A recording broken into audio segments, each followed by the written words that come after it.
Hello friends, today in this video I will show you how to hide blue box around active item in narrator on Windows 11 or 10.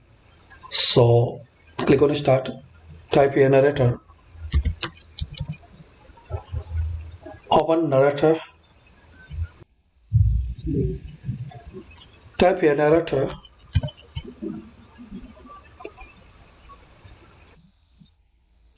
Now guys, uncheck this box, show narrator home when narrator start, then close it and restart. So this way guys you can hide blue box around active items a narrator on Windows 11 or 10. Thanks for watching.